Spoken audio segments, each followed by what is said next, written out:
Guys, magsi-share ako ng konting topic, no. Pakipatapos niyo 'to, pakipatapos niyo yung yung video, ha. Malaking aral ang mapupulot niyo dito sa sasabihin ko.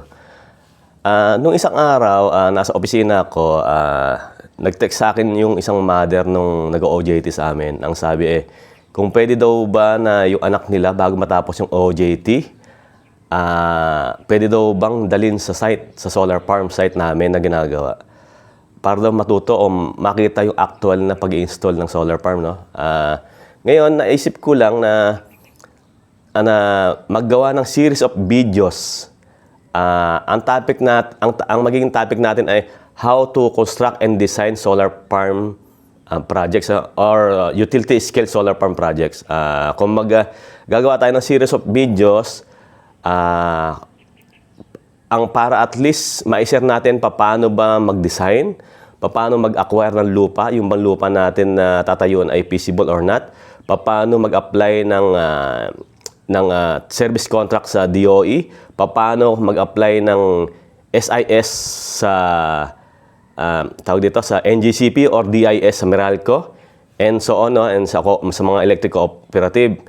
Then, kung doon sa series of videos, magbibigay tayo ng konting pointers kung paano at least malaman paano pagde-design, especially sa electrical, paano pagde-design sa civil works, paano pagde-design sa mechanical works, paano pagde-design sa mga drainage, and ano ang mga other requirements para at least makompleto natin yung mga design natin. Kung mga technical presentation ang gagawin natin nito para at least ang makinabang dito ay mga estudyante ng electrical engineering, mechanical engineering, civil engineering, sanitary, ano pa ba, chemical. Siguro lahat ng estudyante na gusto matuto na about solar, makakapulot kayo ng konting idea paano natin ginagawa. Kumbaga from zero up to matapos natin project, no?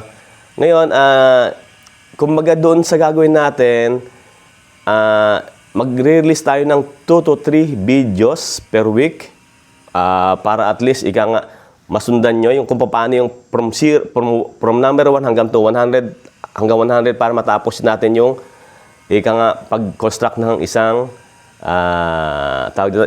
isang solar farm, design and construct. Kumbaga, ang makikinabang nga lahat dito ay pati mga professional estudyante na gusto mag-OJT, may-ari ng lupa na nagtatanong, pwede daw ba itong lupa na ito na i-convert ng solar farm? Yes, gagawin po natin yan. Dito po sa series of videos na to, dito nyo malalaman yung mga, yung mga ano ba ang kailangan, paano ang proseso para makonsider lahat natin. Yung isang idle na lupa, i-design natin hanggang sa ma-convert natin ng isang farm. Ngayon, siyempre, yung mga estudyante na hindi pa nakakapunta sa site, may ibubuksan na kong project, hopefully very soon. From zero to construction, magbibigay tayo ng weekly, parang videos na paano ba ginagawa yung solar farm projects. Actual nating video. From start to finish, no?